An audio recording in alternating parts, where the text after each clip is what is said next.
Le message que je voudrais faire passer, en fait, c'est qu'on a beau avoir ce cadre réglementaire unique au niveau du Luxembourg, il est important, malgré tout, de bien choisir sa compagnie. Alors l'univers d'investissement est par nature bien plus large quand on passe de l'assurance vie française à l'assurance vie luxembourgeoise, mais ça se poursuit avec le ticket d'entrée. Exactement. Entre l'univers d'investissement disponible à 250 000 € et celui à 2 millions d'euros, il y a vraiment une grosse différence. Tout le monde en parle, mais personne ne comprend vraiment quelle est la différence dans le détail avec le système français. Le Luxembourg, peut-être rapidement, c'est un petit pays, très ouvert sur l'extérieur. C'est un centre financier européen qui est reconnu, qui est le premier leader mondial en matière de distribution transfrontalière de fonds d'investissement. En fait, il y a une distinction de patrimoine entre le patrimoine du client, l'argent qu'il nous confie, et le patrimoine de la compagnie. Et donc, cette ségrégation, cette séparation des actifs permet quoi ? Elle permet qu'en cas de défaillance de l'assureur, l'épargnant puisse récupérer les actifs qui sont déposés auprès de la banque dépositaire.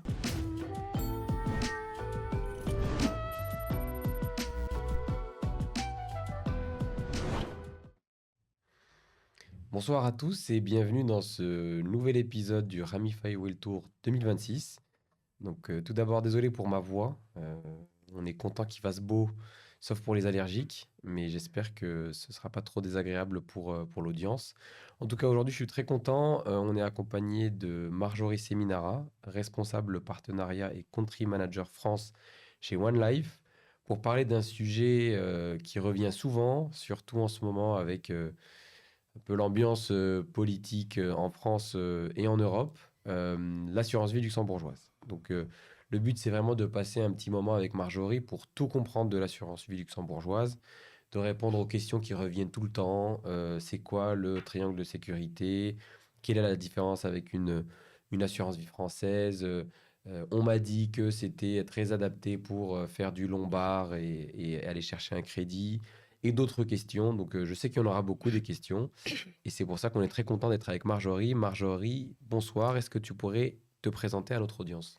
Bonsoir Samy, et merci de m'avoir invité au au Ramify Wells Tour, pour l'inversion. J'ai plaisir vraiment à être là. Ramify, pour moi, c'est vraiment un partenaire de choix qui a plein de qualités, notamment la réactivité, la pédagogie, et je trouve que c'est une excellente chose de faire ce genre de vidéo pour faire comprendre à tout un chacun comment fonctionnent certains aspects financiers très techniques, de déplacement. C'est vrai qu'en France, il y a une culture financière qui n'est pas encore très très forte, et ça participe à cette pédagogie, donc bravo pour ça. Merci, c'était le message que je voulais passer en premier lieu. Donc je suis effectivement Marjorie Seminara, responsable des partenariats pour One Life. Je suis dans ce rôle d'interlocuteur vraiment à destination des professionnels du patrimoine chez One Life depuis 2020. Maintenant, ça fait 6 ans, effectivement. Et nous distribuons chez One Life nos solutions de placement assurance vie, mais également contrat de capitalisation, au travers de professionnels du patrimoine, comme l'est notamment Ramify. Ouais, tu fais bien de le rappeler, effectivement, c'est des produits qui sont assez techniques et on va y arriver avec une manière de caractériser le client en fonction de sa situation. C'est pour ça que ça nécessite pas mal d'allers-retours avec tes équipes pour être sûr de proposer la bonne allocation au bon client, au bon moment, avec les bons minimums. Mais je pense qu'on va passer dessus pendant la présentation. Oui, tout à fait. Super. Écoute, je te retarde pas plus que ça et on peut commencer avec le support que tu nous as gentiment préparé. Voilà, donc l'assurance vie française, je pense que ça commence à être très connu par les ressortissants, enfin par les Français, pour le coup, parce que c'est un peu le placement chouchou. Ici, c'est vraiment de faire un parallèle avec le Luxembourg. Qu'est-ce que le Luxembourg peut apporter de différent ou de complémentaire à l'assurance vie française qui est quand même assez connue. Quelques chiffres peut-être sur la compagnie One Life en premier lieu. Donc One Life est un assureur luxembourgeois qui existe depuis plus de 35 ans. Nous fêtons notre 35e anniversaire aujourd'hui. Nous sommes une équipe de 170 personnes et nous avons un encours sous gestion qui a dépassé aujourd'hui les 11 milliards de stocks.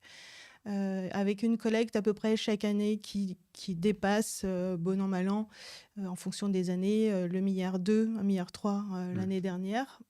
Donc, beaucoup d'engouement pour le Luxembourg, c'est vrai, par rapport à ce contexte géopolitique que tu introduisais tout à l'heure. Nous avons depuis 2019 pour actionnaire, unique actionnaire, le groupe Apicil, que je vais rapidement présenter.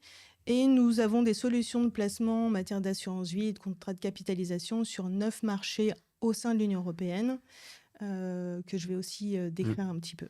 Ouais, c'est bien si tu peux nous dire un mot sur le lien entre Apicil, qui est aussi un groupe français, et comment est-ce que la ségrégation se fait avec la partie luxe.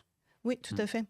Donc, effectivement, l'actionnaire, c'est Apicil, qui est le 3e groupe de protection sociale en France, qui a c'est vrai, une pérennité très longue, puisque ça a été créé en 1938, basé à Lyon à l'origine, et qui a commencé à se développer au-delà de la protection sociale en rachetant certaines compagnies d'assurance, notamment Scandia, Courtage et Système, et qui n'avait pas encore de pied vraiment à l'international. Donc en fait, One Life, qui était avant détenu par un fonds d'investissement, a été effectivement a eu pour actionnaire maintenant le groupe Apicil. Donc ça nous donne une certaine solidité financière, une pérennité, plutôt que d'avoir un fonds d'investissement qui reste potentiellement 7 ans et puis repart. Toujours un changement de gouvernance. Donc on a quelqu'un de stable, un actionnaire. Pour autant, je tiens à le rappeler, on est assureur luxembourgeois en premier lieu. C'est-à-dire que l'actionnaire peut être français, mais on reste purement et simplement luxembourgeois. Donc ça, il n'y a aucun doute sur ce point. Donc le groupe Apicil, c'est un groupe solide qui a une notation de chez Moody's qui est A3, un excellent niveau de solvabilité, 177, et tout va bien au niveau des bénéfices, tels que vous le voyez à l'écran. Alors, pour ce qui est des marchés où One Life a développé des solutions d'assurance vie et de contrats de capitalisation, il y en a 9 en réalité. Donc, nous avons une vraie expertise en tant que luxembourgeois pour créer des solutions de placement adaptées à la réglementation locale. Et c'est vrai pour le Luxembourg, évidemment, pour la Belgique, qui fait partie de nos marchés cœur. Ça a été notre premier marché de développement. Nous avons une position de leader sur la Belgique. La France, qui a vraiment rattrapé la Belgique pour le coup. C'est vraiment le 2e pilier de la compagnie. Et puis, des solutions également pour des résidents en Espagne, portugais, danois, finlandais, suédois, etc. On a également une solution de placement pour Malte et puis d'autres solutions sur la Nouvelle-Calédonie. Ça, on pourra y revenir. Alors, je ne sais pas si Tout à tu l'as fait. prévu dans la présentation, mais ce que les gens aussi aiment bien savoir, c'est en fait quels sont les pays qui sont couverts. Tout à Et fait. les pays où on sait que c'est pas oui ou non, ça dépend de la situation de la personne. C'est ça exactement. C'est vrai que là, on a parlé de la résidence fiscale. Donc, on a une solution de placement pour tous ces pays. Quand le client est résident d'Espagne, du Portugal, etc., on peut lui proposer une solution de placement en assurance vie. Dès lors que ce sont des personnes de nationalité belge, luxembourgeoise, française, etc., qui partent s'installer en dehors de l'Union européenne, là, en fonction du pays, et de façon un peu passive, c'est-à-dire qu'il vous contacte un conseiller Ramify, et pour savoir si une solution de placement est possible. Ouais, on en a souvent, Voilà. on vient d'en avoir un Corée. Ouais, Donc, des Corée du fois, on a des Sud. cas un peu. Donc, c'est là où on va nous venir vous poser des questions aux assureurs avec qui on discute pour voir qui a l'offre la plus adaptée pour tel ou Exactement, tout à tel ou fait. tel profil. Et peut-être juste une question par curiosité. Est-ce que vous commercialisez vos produits toujours auprès de Français résidant à l'étranger? Ou est-ce que vous avez aussi une stratégie d'aller chercher peut-être des Portugais qui pourraient avoir accès à ce type de produits? Alors, en dehors de nos pays cœurs là, qui apparaissent ici, nous n'avons pas d'agrément pour distribuer nos solutions localement. D'accord. Sauf pour, par exemple, la Nouvelle-Calédonie, où on a vraiment un agrément local. où on peut effectivement s'adresser à des gens qui sont installés là-bas. Mmh.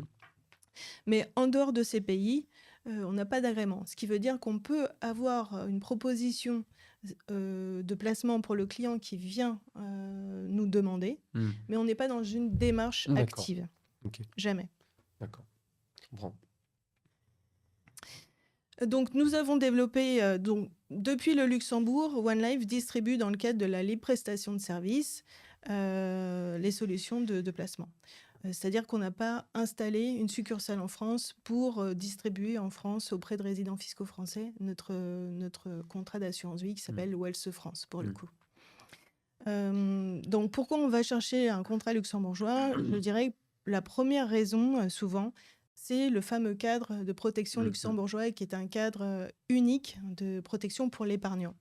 Donc je voudrais peut-être en parler si tu me Oui, je permets, pense que c'est un Samy. point important parce que tout le monde en parle, mais personne ne comprend vraiment quelle est la différence dans le détail avec le système français. Alors, le Luxembourg, peut-être rapidement, c'est un petit pays qui est très ouvert sur l'extérieur. C'est un centre financier européen qui est reconnu, un pays qui est stable socialement, politiquement, qui est en excédent budgétaire. Même pendant l'année Covid, il y a des emplois qui se sont créés.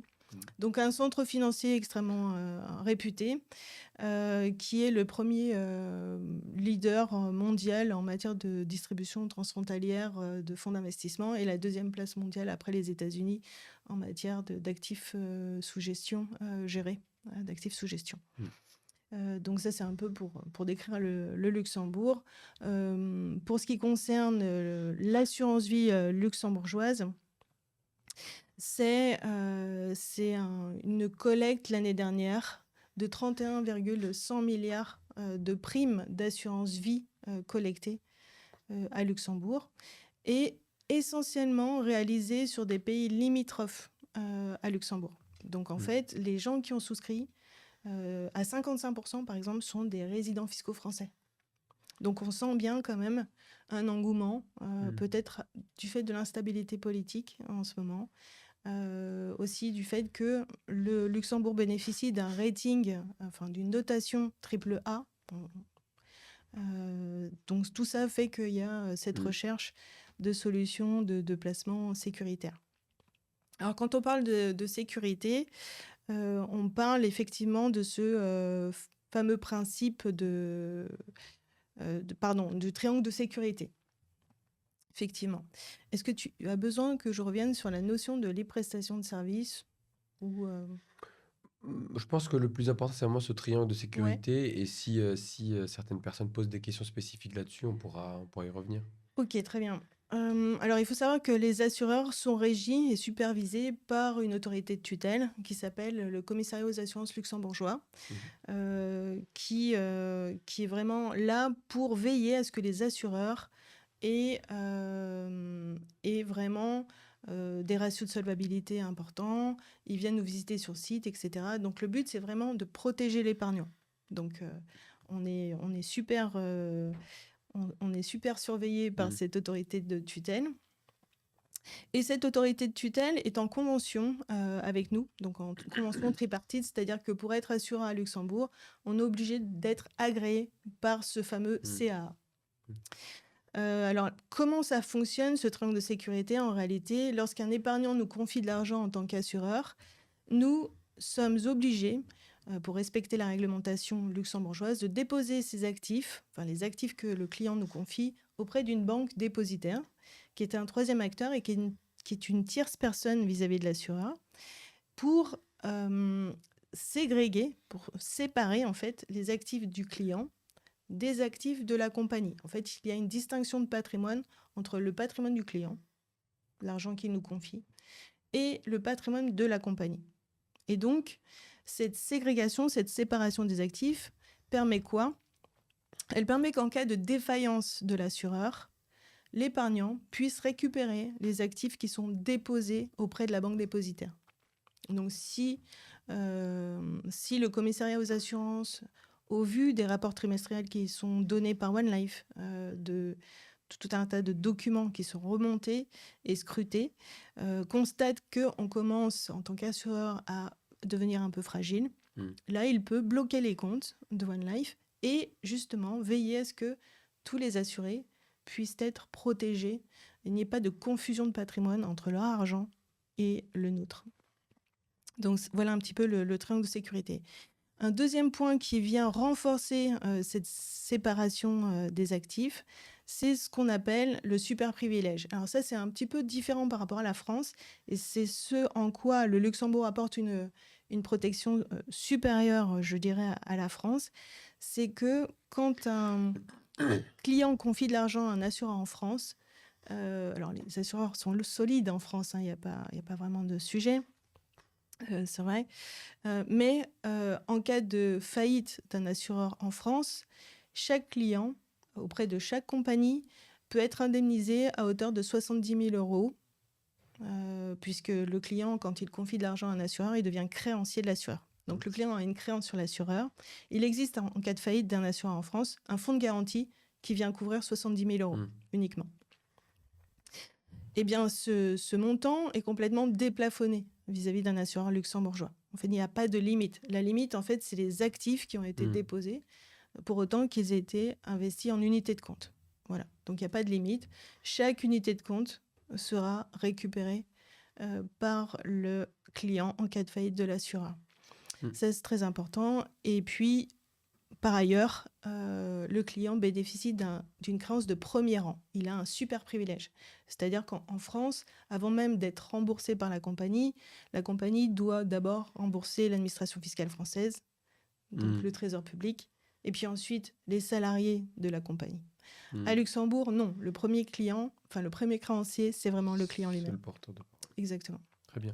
Mais j'en profite parce que j'aime bien regarder les questions en parallèle.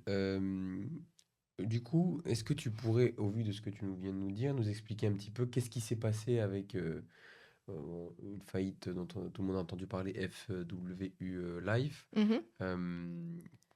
Qu'est-ce que tu en tires?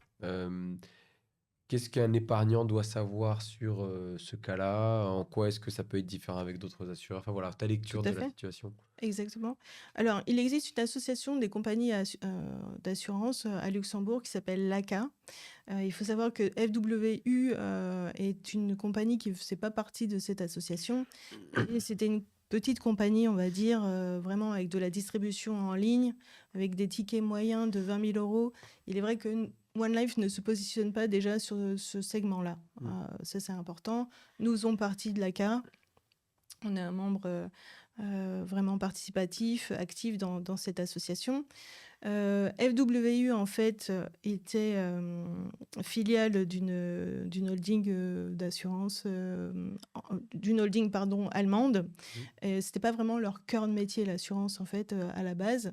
Donc, il y avait plusieurs choses. Il y avait un manque de rentabilité financière. C'était le premier point.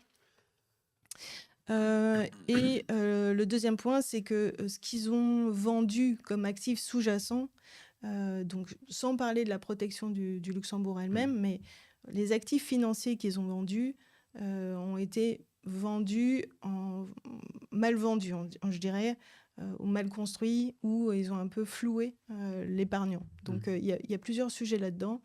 Et le message que je voudrais faire passer, en fait, c'est qu'on a beau avoir ce cadre réglementaire unique au niveau du Luxembourg, il est important, malgré tout, de bien choisir sa compagnie. Comme le client là, on choisirait une compagnie en France, il choisirait sur certains critères. Eh bien, à Luxembourg, c'est important de bien choisir la compagnie. Il faut qu'elle soit solide. Et il faut aussi bien choisir la banque dépositaire auprès de laquelle les actifs seront aussi déposés et ségrégés. Ok, très bien. Très clair, très clair. Très bien. Bah, je pense que c'est clair pour ce côté sécurité. Donc, il y a une vraie différence de philosophie au-delà des montants et des minimums. Je verrai s'il y a d'autres questions, mais je pense qu'à ce stade, c'est assez clair pour tout le monde. Super. Bah, je pense qu'on peut continuer, donc du coup, passer à la partie plutôt stratégie d'investissement et un sujet très important, c'est la qualification des investisseurs. C'est vraiment la question qui revient souvent aussi. Exactement. Donc, Le premier point, protection unique du Luxembourg. Le deuxième point, et c'est ce qui fait vraiment la collecte année par année, c'est vraiment cette thématique de l'univers d'investissement extrêmement large qu'offre le Luxembourg. Donc c'est vrai que cette protection, on la cherche, mais c'est plus ponctuel en fonction des événements politiques ou géopolitiques. L'univers d'investissement, lui, c'est souvent le sujet qui est recherché en premier. Et effectivement, tu fais bien de le dire, le commissaire aux assurances a édicté un texte qu'on appelle la lettre circulaire 15.3, qui a été récemment, remplacé par la lettre circulaire 26.1, que nous sommes en train d'étudier au niveau de One Life pour voir quels sont les impacts. En tout cas, le Luxembourg catégorise effectivement les investisseurs sur 2 critères. Le premier critère, c'est quel est le montant d'investissement que l'épargnant va confier à un assureur. Et le deuxième critère, c'est quel est le niveau de fortune mobilière net de dettes de toute nature de cet épargnant dans son patrimoine. Et donc, en fonction de la réponse, le client va être classé soit N, soit A, soit B, soit C, soit D. Plus le client va être fortuné, plus on va considérer, le Luxembourg considère dans ses textes que c'est une personne avisée en matière d'investissement financier et va lui permettre d'être investi de façon plus concentrée sur un plus petit nombre d'émetteurs, par exemple, où il pourra aussi aller chercher des actifs moins traditionnels. Donc notamment, par exemple, des actifs qui sont moins réglementés, puisqu'on peut aller chercher des actifs non cotés, par exemple, dans un contrat luxembourgeois. Alors, je ne dis pas que c'est ce qui est fait la plupart du temps. Souvent, on est surtout sur des actifs cotés, comme de l'ETF, etc. Mais le premier point à vérifier, c'est dans quelle catégorie investisseur on se trouve pour savoir si on sera limité ou pas dans notre allocation d'actifs. Non, bien sûr. Et ça, je pense que c'est un vrai sujet pour nous, parce que nous, tu l'as compris, on s'adresse à une clientèle gestion privée qui, grosso modo, investit en grande majorité entre 100 000 euros et 2 millions d'euros. C'est un peu ça, avec une moyenne à 300-400 000. Donc, on a beaucoup de clients qui sont intéressés par ces contrats-là. Et ce qu'on a envie vraiment de comprendre, c'est, parce que des fois, les définitions sont difficiles à comprendre par les gens. Quand vous dites fortune mobilière, qu'est-ce que vous mettez à l'intérieur? Je sais que ça dépend, mais si tu peux nous donner une liste, qu'est-ce qui peut être valorisé, qu'est-ce qui peut être poussé comme argument pour avoir accès à ces contrats-là? Alors, ce sont les placements financiers en réalité, donc tout ce qui est liquidité, compte sur livret, les dépôts à terme, l'épargne retraite, donc l'assurance vie, les comptes titres, qu'est-ce qu'on oublie? Les valeurs mobilières d'ordre général. Et quelqu'un qui a 15 millions de patrimoine immobilier, est-ce que vous arrivez à... Alors malheureusement, on regarde vraiment la fortune financière en fait, et pas l'immobilier, effectivement. Ok, très bien. En revanche, il faut qu'on prenne la fortune financière nette de tous les emprunts immobiliers, par exemple. Donc, effectivement, alors pourquoi prendre les dettes immobilières et pas l'immobilier pour le coup? On considère que quand un client est endetté et qu'il a un problème de liquidité, il va d'abord piocher effectivement sur son financier avant de liquider les biens immobiliers. C'est un peu c'est un peu l'esprit de la loi, effectivement. Et si je peux me permettre de... Excusez-moi. De donner un peu le point de vue du CGP pour expliquer un petit peu les différences, parce que c'est ce que les clients nous posent comme question la plupart du temps, c'est qu'est-ce qui change entre la catégorisation? Nous, ce qu'on voit beaucoup, ce qui change, ça va être au-delà du niveau de frais des poids, mais surtout l'univers d'investissement. Tout à fait. Alors, l'univers d'investissement est par nature bien plus large quand on passe de l'assurance vie française à l'assurance vie luxembourgeoise, mais ça se poursuit avec le ticket d'entrée ou la taille du contrat. Exactement. Entre l'univers d'investissement disponible à 250 000 euros, qui est déjà très bien, et celui à 2 millions d'euros, il y a vraiment une grosse différence. Et la vraie différence, c'est que c'est un peu comme une assurance vie française. Nous, on a beaucoup de clients qui aiment le private equity chez nous, donc les actifs non cotés, on a une vraie expertise dessus. Donc, on a beaucoup de clients qui viennent nous voir pour cette expertise. Et en fait, l'intérêt aussi de l'assurance vie luxembourgeoise, c'est que c'est l'assureur qui investit. Et quand je dis l'assureur investit, l'assureur, il est considéré comme investisseur pro. Mhm. Alors que le particulier, c'est très rare qu'il soit considéré comme Tout à fait. investisseur pro. Et ça, c'est un vrai plus parce que mécaniquement, ça multiplie par 10, par 20 l'univers d'investissement.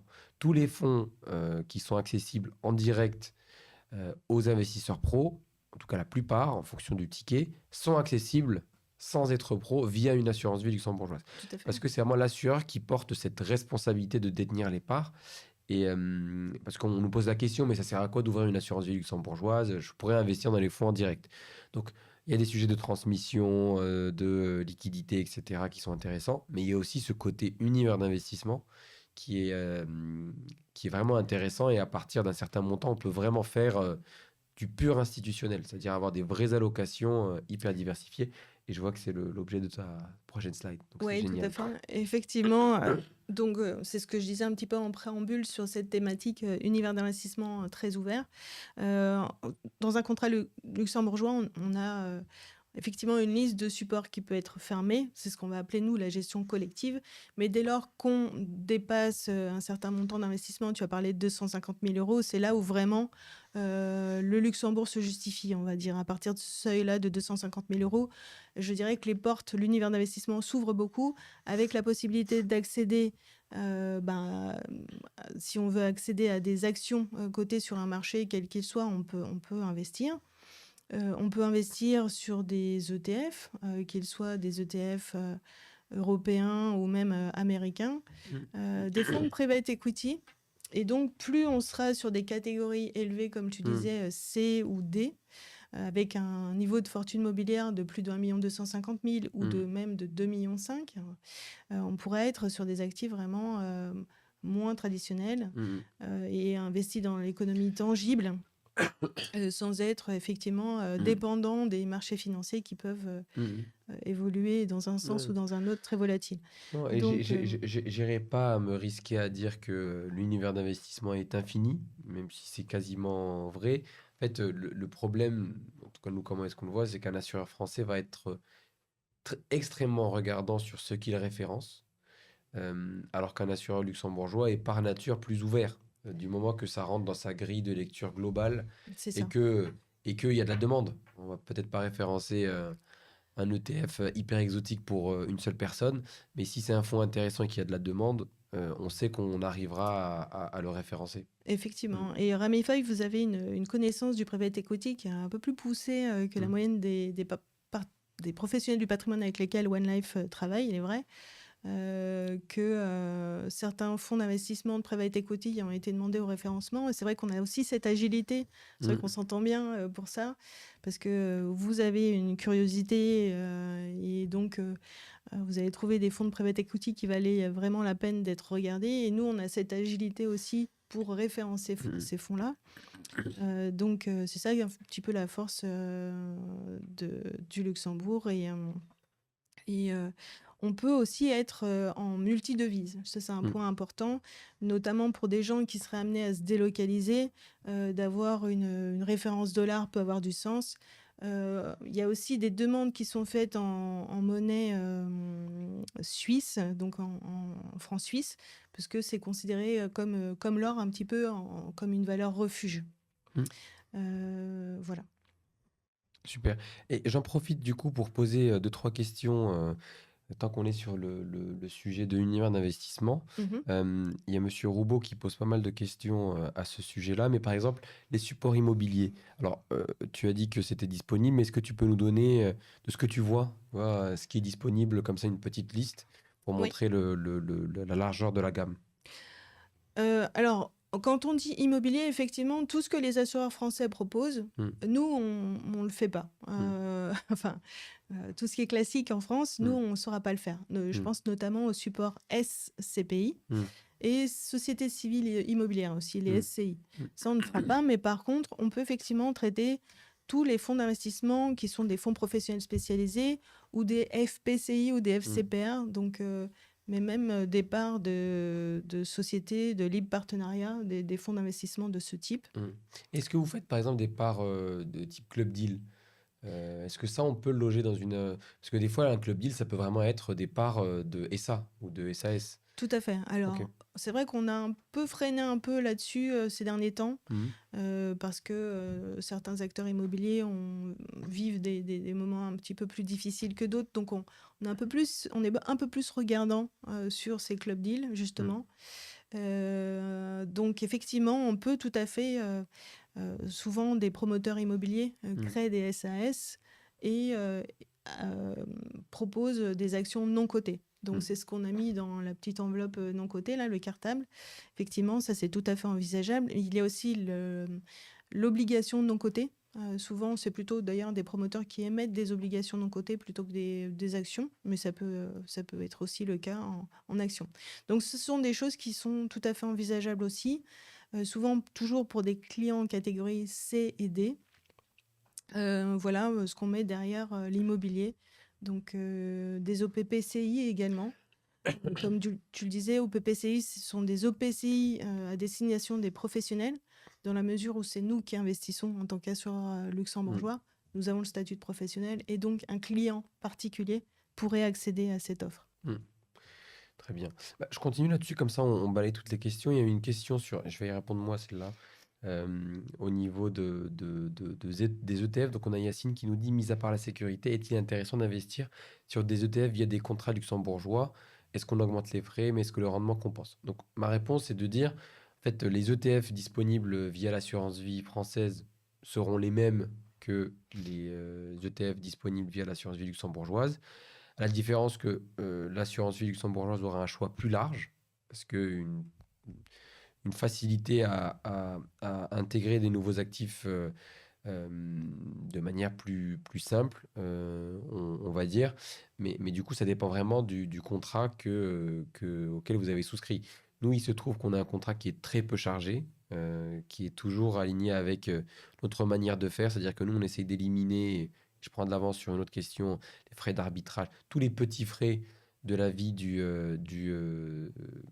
contrat qui peuvent échauder les clients. On voit des petits moins 150 euros par-ci, moins 150 euros par-là. Nous, on essaie d'être très transparent. En fait, c'est des frais de gestion sur l'année, une partie qui va pour rémunérer l'assureur, donc vous, et une autre partie qui vient rémunérer Ramify pour son devoir de conseil et de distribution et son service de distribution. Donc sur nos contrats, on est à peu près à 1% avec grosso modo 0,45 pour One Life, 0,5 pour Ramify pour la prestation de conseil et des petits frais dépositaires qui sont de l'ordre de 0,06. Donc ça fait à peu près un all-in à 1%. Et donc du coup, pour répondre à Yacine, l'ETF, qu'il soit dans une assurance vie luxembourgeoise ou française, va délivrer la même performance. Après, c'est vraiment les frais qui viendront impacter positivement ou négativement cette performance-là. Et avec les frais que je viens de présenter, on est largement moins cher qu'une grosse partie même des contrats français. Avant même de parler des contrats luxembourgeois. Une autre question pour toi, s'il te plaît, Marjorie, c'est est-il possible d'investir sur de l'or physique sur des contrats, sur vos contrats luxembourgeois? Alors, l'or physique, on n'investit jamais, on ne va pas acheter des lingots d'or ou des Napoléons. Ça, on ne mettra pas ce genre de choses dans nos coffres. C'est toujours de l'or monétisé, on va dire. Donc, c'est tout à fait possible. Alors, on va distinguer ce qui est un titre sur or physique et titre sur mine d'or. Parce que d'un côté, Oui. on détient de l'or physique et de l'autre côté, on est effectivement sur des sociétés d'exploitation minière. Donc, les sociétés d'exploitation minière, on va dire, ça, il n'y a pas vraiment de limite. Tout le monde peut en détenir, que le client soit catégorie A, B, C ou D. En ce qui concerne l'or physique, si on tient compte du fameux texte l'aide circulaire 15.3 ou même 26.1, pardon, là, il faudra être en catégorie D pour pouvoir accéder à ce type d'actifs, que ce soit des OPCVM ou enfin SICAV ou FCP sur l'or physique ou des ETF hors physique. Donc, catégorie D uniquement. Ce serait la même chose sur des ETF crypto-monnaies. Bon, je ne sais pas si tu auras une question là-dessus. Donc, on ne pourra pas détenir en direct des bitcoins ou des Ethereum dans un contrat luxembourgeois. Le Luxembourg ne reconnaît pas ces monnaies virtuelles pour le moment. Donc, on a la possibilité d'investir sur des ETF crypto, mais c'est réservé, pareil, aux catégories la plus élevée D. Quand tu dis parce que c'est exactement le même sujet qu'avec l'or, est-ce que tu parles Exact. euh, des ETC ou ETN qui vont venir suivre des indices ou des paniers d'entreprises liées à la crypto, ou vraiment, parce que je pense que les ETF Bitcoin et Ether ne sont pas encore disponibles en Europe, ou ils sont disponibles en Europe? Si, il y en a. Ok, ok, On en a quelques-uns d'ailleurs dans les portefeuilles ETF crypto, mais c'est réservé aux catégories D, ok, effectivement. ok, ok, très bien. Parce que pareil, nous, on a toujours refusé d'inclure ces composites. Soit on investit dans l'actif pur, ou l'ETF qui le suit, soit on le fait pas. Mais c'est un autre sujet. Bon, je te laisse continuer. On a fait une aparté. On reviendra bien sûr sur Ouais. le reste des questions, mais c'était juste profiter du moment pour poser des questions spécifiques. Alors là, on est vraiment sur l'allocation d'actifs au final, mais on va peut-être parler des véhicules d'investissement, parce qu'on est dans un cadre d'assurance. Donc, placement d'assurance vie, on parle souvent d'unités de compte. Et ces actifs-là, quand on parle d'ETF, de produits structurés, de fonds immobiliers spécialisés, etc., de fonds de private equity, on va les loger dans des véhicules d'investissement qui vont être des unités de compte personnalisées de l'assureur. Donc, quand on dit personnalisé, c'est que ce véhicule d'investissement sera propre au client. Donc, il n'y aura pas un autre client qui aura le même fonds d'investissement que son voisin. Donc, on va parler de fonds internes dédiés ou de fonds d'assurance spécialisés. Donc, qu'est-ce que c'est en fait un fonds interne dédié? C'est au sein du contrat d'assurance vie, on aura une unité de compte de l'assureur qui ressemblera un petit peu à un compte titre en réalité. Même si on n'est pas dans une logique de compte titre purement et simplement, on reste dans un environnement assurance vie. D'accord? Donc, le fonds interne dédié, c'est l'idée que le client souhaite mener une gestion active dans son contrat, mais ce n'est pas lui qui le fait, c'est un expert, c'est-à-dire une société de gestion à qui il va donner un mandat pour gérer cette partie financière au sein du contrat d'assurance vie. Il la délègue à une société de gestion avec qui One Life est en convention et qui est agréée par le commissariat aux assurances luxembourgeois. Ok. Il y a une notion qui est intéressante de connaître, c'est le fonds interne dédié Umbrella, donc c'est un fonds interne dédié familial. Prenons le cas où j'ai un monsieur qui est marié à madame et qui détient chacun un contrat de 250 000 euros. Ils ont le même profil investisseur, admettons que ce soit un profil équilibré, et ils veulent mettre en commun cette gestion financière pour avoir exactement la même performance. Donc, en réalité, la société de gestion n'a pas deux comptes à gérer, mais un seul compte. Ça permet d'arriver aussi à une économie d'échelle, parce que tu parlais des frais tout à l'heure, ça permet d'optimiser les frais, en réalité, les frais du contrat, mais aussi les frais de banque dépositaire, puisque derrière les fonds internes dédiés, il y a toujours l'intervention d'une banque dépositaire qu'il faut choisir. Le fonds d'assurance spécialisé, c'est la même idée, c'est une unité de compte personnalisée, propre à chaque client, mais là, le client garde la main avec le conseiller, notamment Ramify, sur l'allocation d'actifs. Donc, on va être non pas sur un mandat de gestion délégué, le client valide les idées d'allocation d'actifs en amont. Je peux dire un petit mot là-dessus parce que effectivement, nous, c'est ce qu'on fait. En tout cas, c'est ce que nos clients viennent chercher chez nous. On a deux contrats. Donc, le contrat spécifique One Life qui est disponible à partir de 250 000 euros, c'est de la gestion conseillée. Donc, le but, c'est vraiment de co-créer le contrat avec le client. C'est toujours le client qui valide. Le client peut à tout moment changer d'avis. Et c'est un peu de la gestion libre augmentée avec vraiment un service. C'est nous qui nous occupons de faire le lien avec vous, de répondre à toutes les questions, de passer les arbitrages, les ordres, de faire les reportings, les points annuels ou biannuels. En gestion libre, c'est le client qui fait tout. Tout Pour à le fait. coup, il faudrait plutôt passer par un courtier simple. Mhm. Par contre, sur l'autre contrat qu'on a mis en place avec un autre assureur, donc la Mondiale pour les nommer, là, c'est de la gestion pilotée, D'accord. mais c'est un ticket plus faible. Donc, c'est à partir de, si je dis pas de bêtises, de 100 000 euros, c'est ça, avec des frais un petit peu plus élevés. Sur le 250 000, on était à 1%. Sur l'autre contrat, on est plutôt à 1,2, 1,3. Mais là, c'est vraiment de la gestion pilotée. C'est-à-dire que on a la main sur le portefeuille et c'est nous qui passons les arbitrages. Voilà, c'est deux offres pour s'adapter aux besoins Complémentaire, des clients. bien sûr. Mm, mm. Donc, un petit peu de présentation du contrat One Life, si tu me permets, Bien peut-être. sûr. Donc, notre contrat s'appelle Wells France. Et effectivement, nous avons plusieurs véhicules d'investissement, le FID, le FAS. Pour accéder à cette offre, il faut effectivement un minimum d'investissement de 250 000 euros. Mais au sein d'un contrat, dès lors que nous avons atteint cette prime cumulée, ça peut être aussi par des reversements, hein, on n'est pas obligé de commencer à 250 000. Donc, dès lors qu'on est à 250 000 euros, on peut investir 125 000 sur un FID et 125 000 sur un FAS. C'est tout à fait entendable.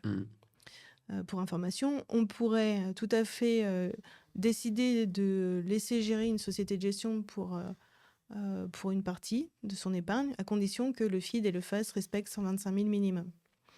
Donc, on peut choisir plusieurs banques dépositaires. Au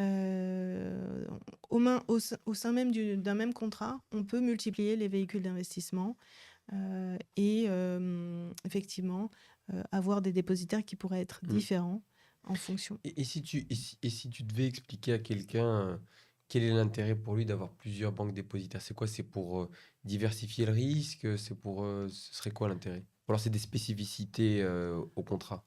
Alors, diversifier le risque, c'est une bonne idée, Mhm. effectivement. La deuxième chose, ça serait plutôt d'aller chercher la meilleure tarification en fonction de l'allocation d'actifs qui doit être déployée au sein du véhicule FID ou FAS. Si on prend surtout du FAS, par exemple, il y a des banques dépositaires. Déjà, il y a des banques dépositaires qui ne veulent pas faire du FAS. Certaines ne veulent faire que du FID. Pourquoi? Parce qu'ils préfèrent avoir des institutionnels en face d'eux et non pas des professionnels du patrimoine. Donc, ça, c'est le premier point. Mais aller chercher la banque dépositaire qui a la meilleure tarification, une certaine agilité sur la détention de certains actifs, notamment de private equity. Toutes les banques ne vont pas être dans ce qu'on appelle la détention dans le cadre du nominatif administré, qui est pour nous le cadre le plus sécuritaire pour respecter ce fameux triangle de sécurité. Donc, on va plutôt se diriger chez One Life sur des banques qui respectent cette ségrégation des actifs, notamment sur des fonds de private equity. Les contrats chez One Life, on peut les décliner en plusieurs devises, c'est ce que je disais tout à l'heure. Et de la même façon que la Mondiale propose des tickets à 100 000 euros, nous avons aussi cette possibilité chez One Life, avec une liste de support qui ressemble un petit peu à une liste de support comme vous avez en France, une liste fermée qui est composée de 750 fonds, mais c'est pas forcément ce que l'on fait ensemble, en tout cas chez Ramify. Alors, comme je le disais tout à l'heure, on a une certaine agilité. On a référencé tout ce qui a été analysé chez nous et rendu disponible dans un tableau qui reprend justement ces différents fonds d'investissement en matière de fonds immobiliers et de fonds de private equity. Je ne sais plus quel était l'internaute qui posait des questions à ce titre-là. Mais sachez que voilà, Ramify pourra vous renseigner sur cette partie-là de ce qui a pu être référencé ou pas chez nous. On a encore le temps pour un troisième Oui, bien volet. sûr, je pense que c'est important. Si on peut prendre 5 minutes, comme ça après on pourra prendre, si on fait 5 minutes sur l'international, parce que ça intéresse beaucoup. Je vois aussi qu'il y a des questions de personnes qui pensent s'expatrier à la retraite, par exemple. Donc comment est-ce que ça marche et comment est-ce que ça s'articule, à qui est-ce que ça s'adresse? Et à la fin, on prendra 5 minutes pour les questions. Ok. Alors, le troisième volet, effectivement, c'est le côté international. Il y a un principe de base à Luxembourg, c'est que il y a une neutralité fiscale vis-à-vis des non-résidents luxembourgeois par le Luxembourg. Donc ça veut dire quoi? Ça veut dire que le contrat d'assurance vie va prendre la fiscalité du pays de résidence du preneur d'assurance, c'est-à-dire du titulaire du contrat. Donc quelqu'un souscrit en France, il part s'établir dans un pays autre. Le contrat va le suivre. Donc le contrat va garder toute son antériorité. Il pourra continuer de faire des arbitrages, des rachats, de même nantir le contrat s'il veut recourir à un crédit lombard, par exemple. Il pourra faire des changements de clauses bénéficiaires, des choses comme ça.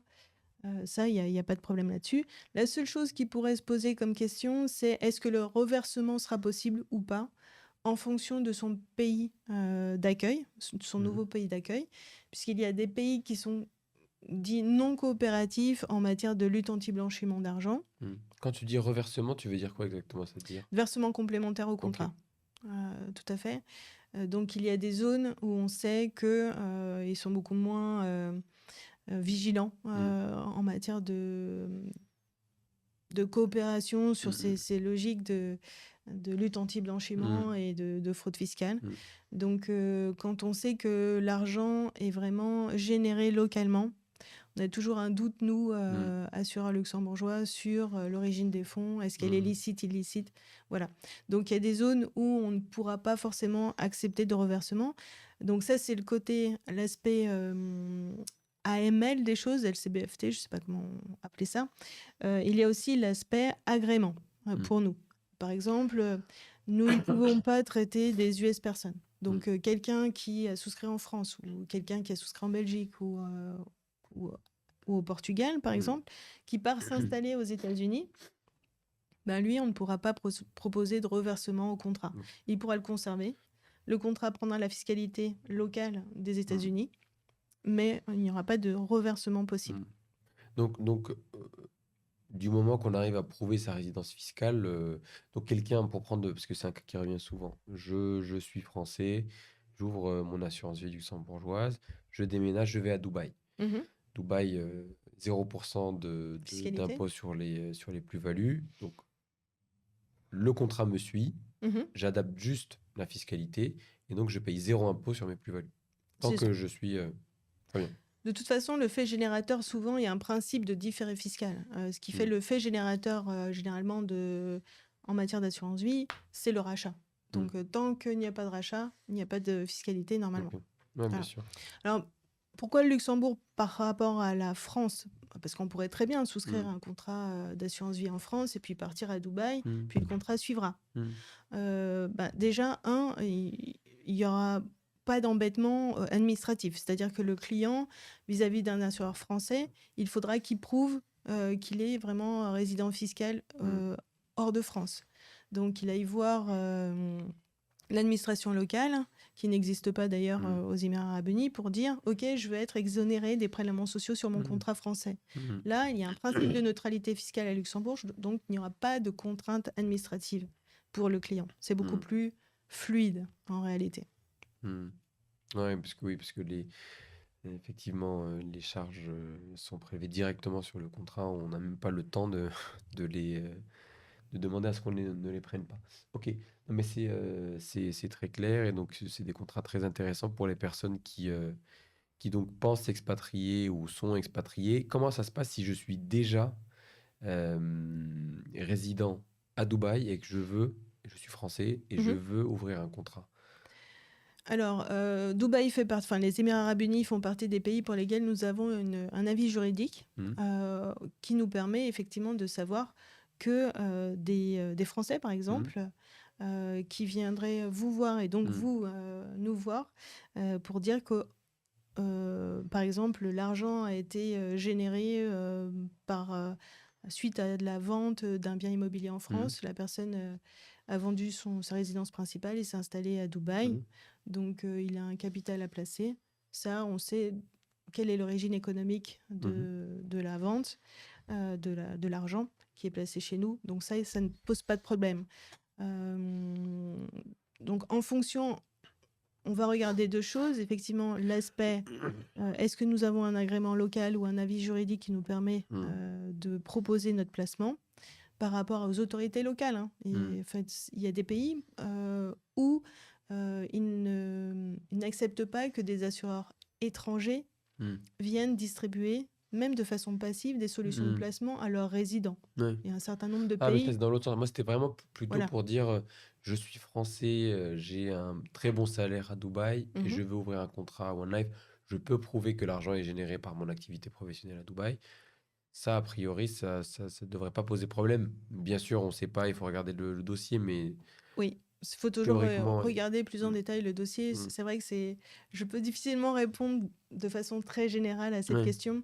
Ça va dépendre si la société, c'était une société locale ou c'est une société internationale. Donc, quelqu'un qui a effectivement monté sa société à Dubaï, qui a généré des dividendes et qui veut les investir chez nous, c'est plus compliqué pour nous. Vérifier le côté licite que quelqu'un qui a été, par exemple, détaché à Dubaï parce que employé par Sanofi ou Schlumberger ou Ouais. je Donc, ne il faut sais qu'il y ait qui. quand même un lien avec la France qui Pas soit. forcément la France, mais en tout cas des pays qui sont considérés comme non risqués Ouais. d'un point de vue lutte anti-blanchiment, c'est surtout ça. Ok. Mais bon, la conclusion, c'est que sur le papier, c'est possible, mais ça dépend du cas particulier de la personne. Il faut rentrer dans le Il faut détail. vraiment rentrer dans Ok. Très le bien. dossier. Ouais. Non, mais c'est très clair. Alors, un point important, je l'ai dit, hein, la fiscalité qui s'applique au contrat, c'est la fiscalité du pays de résidence du souscripteur. Donc là, je vous ai remis quelques slides sur le traitement fiscal de l'assurance vie. Je pense que c'est des données que vous pouvez tout à fait transmettre à tout un chacun. Je ne pense pas qu'il faille les passer ici. Mais sachez que si vous êtes résident fiscal français et que vous souscrivez un contrat luxembourgeois, c'est la fiscalité de l'assurance vie française qui s'applique. Ensuite, donc il n'y a pas de différence. Voilà. On a la flat tax à 30%. Il y a une augmentation, il y a une augmentation de la CSG cette année de 1,4%. Ça ne s'applique pas à l'assurance vie, ni française, ni luxembourgeoise. Donc, tout va bien. Par rapport à la fiscalité sur la transmission, donc pareil, les capitaux d'essai, soit les primes sont versées avant 70 ans, soit les primes sont versées après 70 ans. Et là, on va regarder le Code général des impôts. D'accord ? Donc là, c'est soit une taxe qui est prévue dans le cadre du 990i, soit ou bien les capitaux d'essai rentrent dans la succession et sont soumis au barème de la succession. J'en profite parce que c'est un sujet assez lié. Question de la clause bénéficiaire, est-ce que cela marche de la même manière que pour l'assurance vie française ? Tout à fait, c'est exactement la même chose. Exactement. Ainsi que les schémas de souscription également. Donc, des gens qui sont mariés en séparation de biens ne pourront pas souscrire ensemble, enfin co-souscrire normalement un contrat d'assurance vie. Donc, il faudra que chaque époux fasse son propre contrat. C'est une question qui est liée, ça tombe bien. Quels avantages y aurait-il à co-souscrire pour un couple en matière de protection du conjoint et de fiscalité lors de la première succession ? Alors, la co-souscription, souvent, ce sont des gens qui sont mariés en communauté légale qui souscrivent. Communauté légale ou communauté universelle. Si c'est une communauté légale, donc le contrat va se dénouer au décès du premier des souscripteurs, premier des assurés, pardon. Si c'est une communauté universelle, on peut tout à fait opter pour un dénouement au deuxième décès. Donc, si on est dans ce cadre-là de communauté universelle avec attribution intégrale, clause attribution intégrale, donc le contrat ne se dénoue pas au premier décès des deux assurés. Le contrat se dénouera au deuxième décès uniquement. Donc, quel est l'intérêt ? C'est finalement de ne pas ouvrir de succession et de suivre le contrat d'assurance vie va suivre le régime matrimonial du couple dans le cas de la communauté universelle. Et les bénéficiaires qui seront désignés, ce sera probablement les enfants, par exemple. Hmm. Et le contrat se dénouera à ce moment-là. Ok. Mais le dénouement au deuxième décès fait perdre aussi l'avantage de l'exonération à hauteur de 152 500, effectivement, parce que si chacun, on va dire, chaque époux souscrit à un contrat d'assurance vie, il peut effectivement désigner son conjoint, qui de toute façon est exonéré du fait de la loi TEPA, mais il peut par exemple désigner un enfant et transmettre en franchise à impôt jusqu'à 152 500 € par souscripteur et par assuré, et par bénéficiaire, pardon. Très clair. Super. Est-ce que tu as encore des points ou est-ce qu'on passe aux questions? Est-ce qu'il y en a quelques-unes? On peut passer aux questions. Très bien. On va se les splitter parce qu'il y en a qui concernent plutôt Ramify et d'autres plutôt One Life. Donc, on va essayer de faire 50, 50. Alors, puis-je souscrire à des parts, par exemple, de private equity en nominatif pur, à mon nom propre, et ensuite les loger dans mon AV One Life? Est-ce que c'est possible d'apporter des parts à un contrat parce qu'on a décidé plus tard? Bon, là, ce cas-là, c'était éviter de payer la taxe sur les distributions si on est résident fiscal français. Alors, on peut effectivement souscrire le contrat en apportant du numéraire.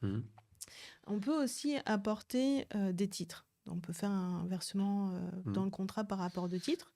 Donc, quelqu'un qui aurait souscrit un fonds de private equity en nominatif pur peut tout à fait envisager de l'apporter. Alors, il ne pourra pas apporter 100% de la prime du contrat par de l'apport de titres. Il faudra qu'il y ait forcément une partie de cash, parce qu'on limite toujours les actifs non liquides dans le contrat environ à 60% en matière d'assurance vie. C'est déjà assez intéressant, 60%. Donc ça, c'est possible, mais en revanche, si le fonds s'est valorisé par rapport au montant d'investissement, en France, en tout cas, ça déclenche la plus-value de cession. Donc on peut faire un apport de titres, mais le client sera quand même soumis à la plus-value sur la valeur de la part, pas forcément sur la distribution. Donc. Sur des fonds de private equity, on a souvent une courbe en J au niveau de la valeur. De la valeur. Donc, si le client l'apporte au moment où la valeur a baissé, c'est un bon point. Finalement, il n'y a pas de plus-value de cession. Et du coup, j'en profite pour dire un mot, parce que si je me rappelle bien, il y avait une question spécifique sur, pouvez-vous pouvez-vous expliquer les spécificités du private equity via une assurance vie luxembourgeoise, notamment les appels de fonds successifs et la fiscalité des distributions du fonds de private equity?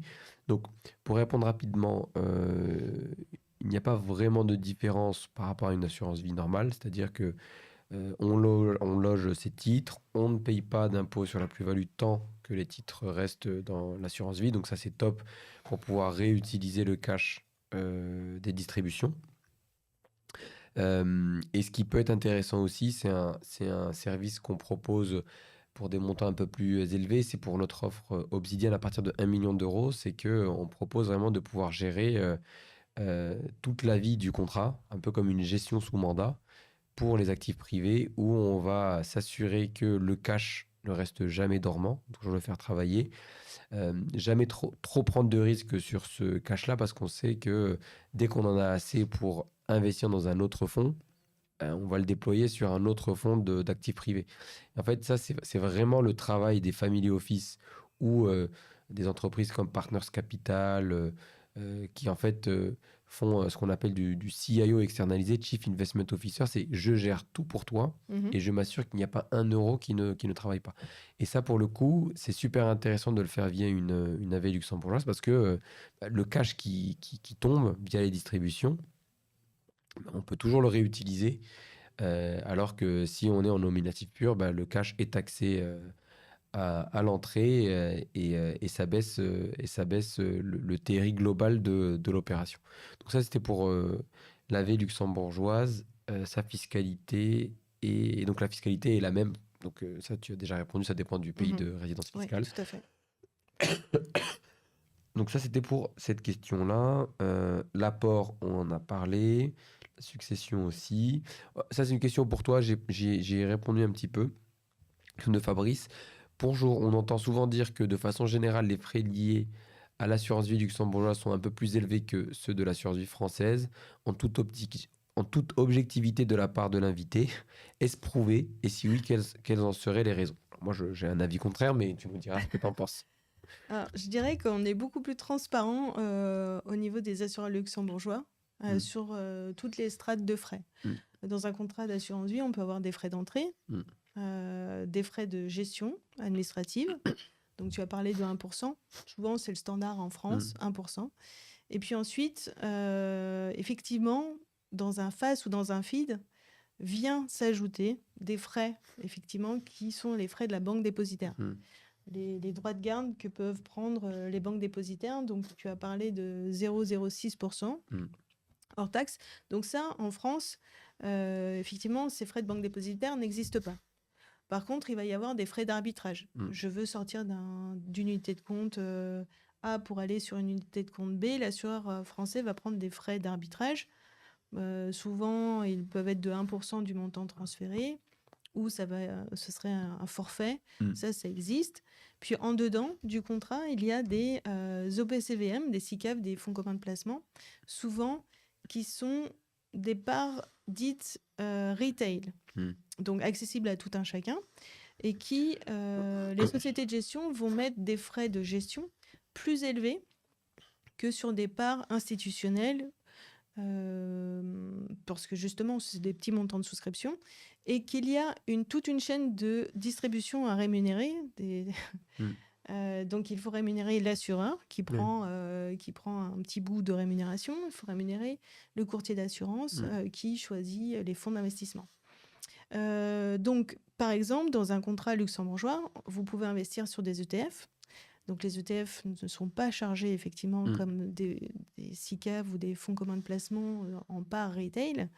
Il n'y a pas ces frais liés à la chaîne de distribution. Mm. Donc, sur un ETF, il n'y a finalement pas ce rajout de frais. Mm. Et même s'il y a des frais de banque dépositaire, effectivement, qui s'ajoutent à Luxembourg, eh bien, il n'y a pas plus de frais en réalité.